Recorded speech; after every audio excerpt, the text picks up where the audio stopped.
श्री परमात्मने नमः। ओम श्री सतगुरुदेवाय नमः।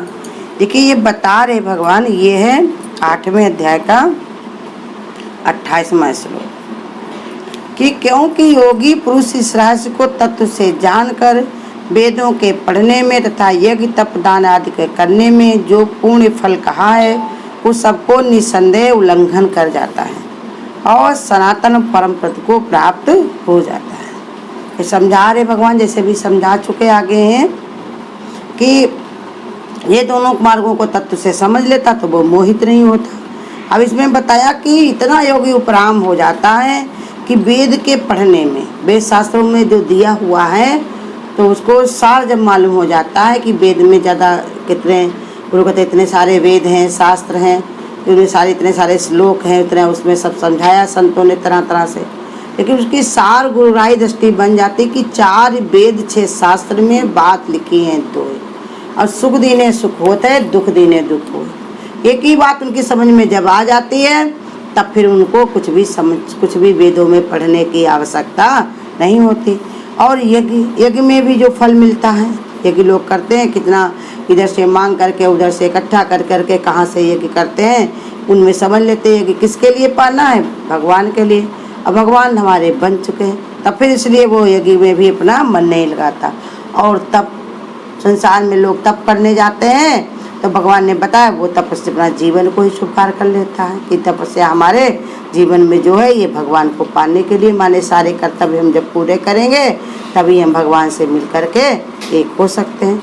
और दान आदि को करने में, संसार वाले दान पुण्य भी जो करते हैं किसके लिए, भगवान को पाने के लिए, या जो पूरी करते जो भी सुख पाने के लिए।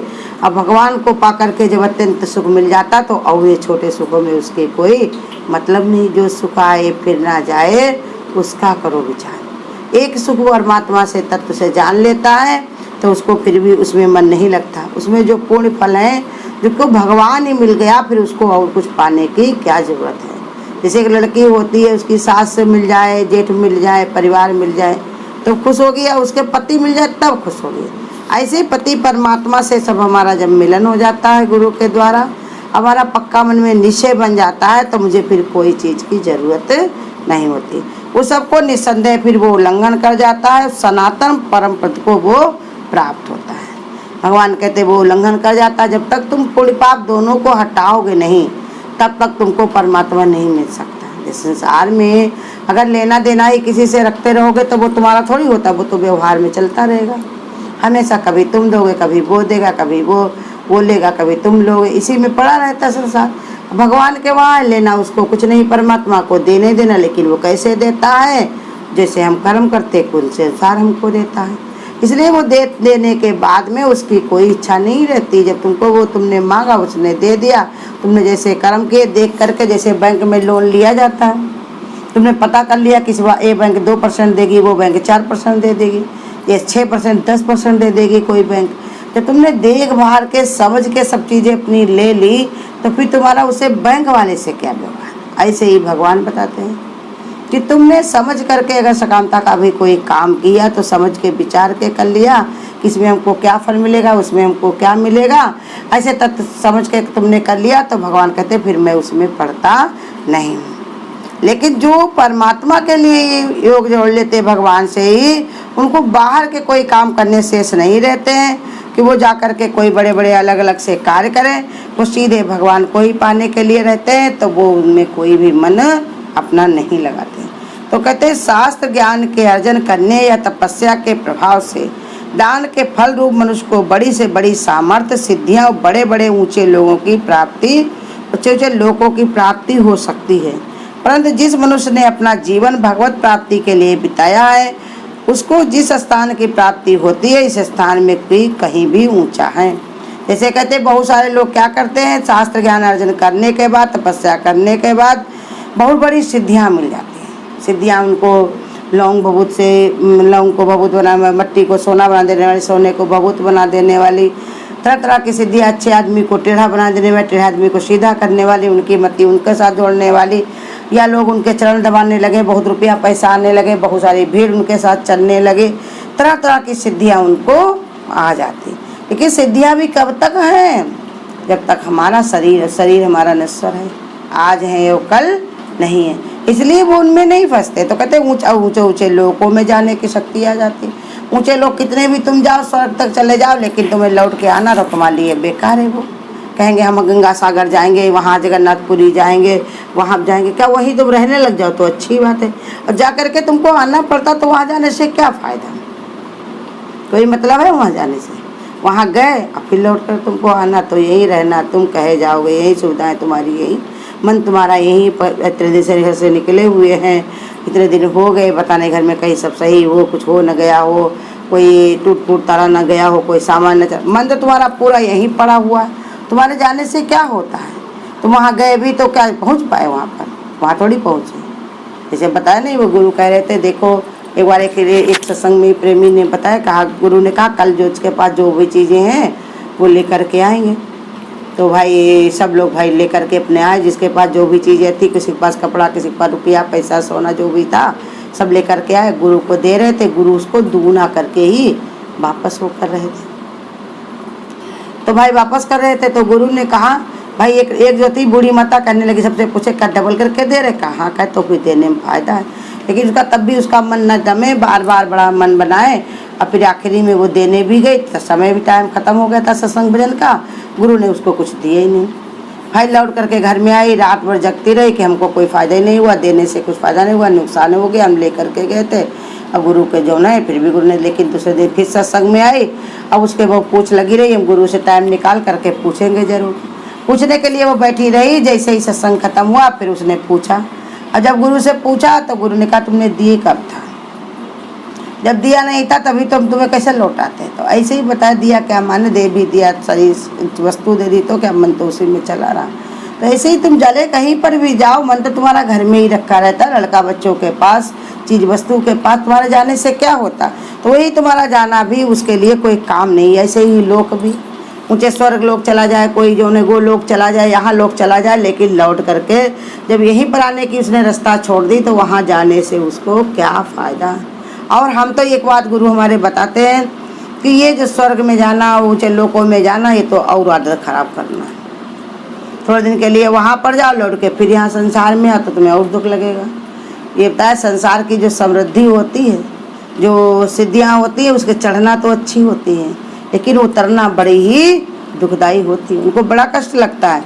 तो इसलिए समझा रहे क्योंकि अपनी स्थिति रख करके देखो, लेते बड़ा अच्छा लगता है, लेकिन देना पड़ता तो बड़ा ही कष्ट होता है। तो इसलिए समझा रहे ऊंचे से ऊंचे लोगों की प्राप्ति हो सकती, परंतु जिस मनुष्य ने अपना जीवन भगवान प्राप्ति के लिए बिताया है, उसका जिस स्थान की प्राप्ति होती है इन स्थानों की वही ऊंचा है। कहते लेकिन जो भगवान का भगत होता है, भगवान के लिए अपना जीवन लगाता है, उसको जो आनंद आता है, जो खुशी आती, जो संतोष आता है, वो फिर भगवान ने कहा इस स्थान से कई गुना बहुत ही ऊंचा है। इन अच्छे से अच्छे लोगों की प्राप्ति से रुचि न रखकर मनुष्य जीवन का उपयोग केवल परमात्मा की प्राप्ति के लिए करने से ही मनुष्य को पूर्व जन्म चक्र में नहीं पड़ना पड़ता है। कहा इतना खाली विचार बना लेने से ही मनुष्य को मन में कि हम जो भगवान के हो गए, परमात्मा हमारे हैं, जो भी हो रहा सब भगवान के लिए है। ऐसे जीवन को अपने लगाने वाले, भगवान में अपनी रुचि लगाने, रुचि देने करने वाले, भगवान से रुचि रखने वाले और परमात्मा की प्राप्ति के लिए ही विचार बनाने वाले, भाव बनाने वाले जो लोग होते हैं, वो फिर पूर्व जन्म के चक्र में नहीं पड़ते हैं। कि पूर्व जन्म भगवान ने कहा आसान नहीं है, इसको बहुत कठिन है, बार बार आना, बार बार जन्म मरना, पुनरप जन्म पुनरप मरप, बार बार जन्मना, बार बार मरना, बार बार माता के गर्भ में जठराग्नि में पकना। ये भगवान ने कहा यथा दुख का कारण है, लेकिन इंसान पता नहीं क्या मूर्खता, बस कोई ढोलक बजाता है, कोई कपड़े बांटता, कोई लड्डू बांटता, कोई ये करता, कोई ये वो करता। सब शरीर हमारा नासवान है और नासवान चीज़ के लिए इतनी खुशी मनाता है, हमारा क्या किसी का भी। तो ये मन संसार में लोगों की सुन रखा है, इसमें ये करना चाहिए, उसमें करना चाहिए, इसमें रोया जाता है, उसमें हंसा जाता है, इसमें नाचा जाता है, उसमें कहा जाता है, वही बात पकड़ के ये मन हमारा बैठा हुआ है, इसी के लिए परेशान है। कभी दुखी होता, कभी सुख होता, क्योंकि हमारी समदृष्टि नहीं है। जब तक हमारी समदृष्टि बनती नहीं है तब तक हमको शांति नहीं मिलती। तो इसलिए ज्ञानी जो होता है वो दोनों मार्गों सही से समझ लेता, वो जब गुरु संत पास बैठ करके धीरे धीरे समझता रहता है कि मनुष्य इन कर्मों से कैसे छूट सकता है, तो वही भगवान बता रहे आगे कि वो सिद्धियों में ना पढ़ करके निष्कामता के जीवन अपना बिताता है, भगवान के लिए अपना जीवन बिताता है, भगवान की प्राप्ति में बिताता है। फिर भगवान को प्राप्त करके उसको कुछ पाना फिर शेष नहीं रह जाता है। पाना था मैंने पा लिया, पाना ना कुछ शेष है। जो चीज़ हमको पानी थी, गुरु कहते हैं जन्म जन्म से हमारा गुरु से करार था, वो गुरु हमको मिल गए। और ये मनुष्य शरीर पा करके बुद्धि विचार का पाना बड़ा कठिन था, लेकिन वो भी गुरु ने हमको दे दी और साथ में अपना इतना साथ दे दिया, अपनी कृपा दे दी।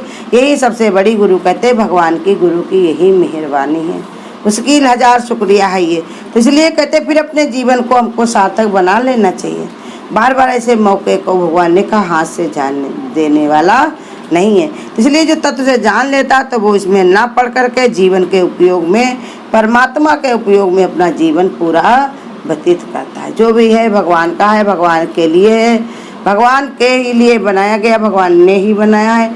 और हमको भी भगवान भगवान ही कहता है, समझता है, तभी हमारी इतनी देख रेख, इतनी निगरानी करता। नहीं तो हमको क्या ज़रूरत है इतना सब अपने मन को रमाने की, भगवान मन में रमाने की, मन में जौन है अपने चित्त में इसको रमाने की। तो तरह तरह से ये चित्त को भगवान ने कहा फंसा रहता है मन जिसका, तो वो चक्र में पड़े रहते। लेकिन दोनों मार्गों को जो तत्व से समझ लेता है तो वो इसमें नहीं पड़ता। जैसे तुमको कोई बता दे कि आगे जाकर के कटर पड़ेगा तो तुम क्या उसमें चलोगे? तुम कहोगे अरे हम भैया नहीं निकलेंगे, इधर से गड्ढा है या गटर है, हम गिर पड़ेंगे तो कौन हमको निकालेगा। ऐसे ही बता रहे हैं कि रोज़ गुरु हमको ये समझाता है कि ये मोह ममता महागटर है, इसमें तुम फंसे रहते हो, इसी में पड़े रहते हो, यही दुखदाई है, इसी के कारण ही तुमको बार बार आना और जाना पड़ता है। लेकिन तत्व से जो समझ लेता है दोनों मार्गों को, तो फिर वो आने जाने से बराबर के लिए अपनी दृष्टि समान रख करके, समदृष्टि बना करके, निष्कामता में आ करके अपने जीवन को मुक्त कर लेता है। कल कुछ नहीं, आज ही जीवन को मुक्त कर लेता है।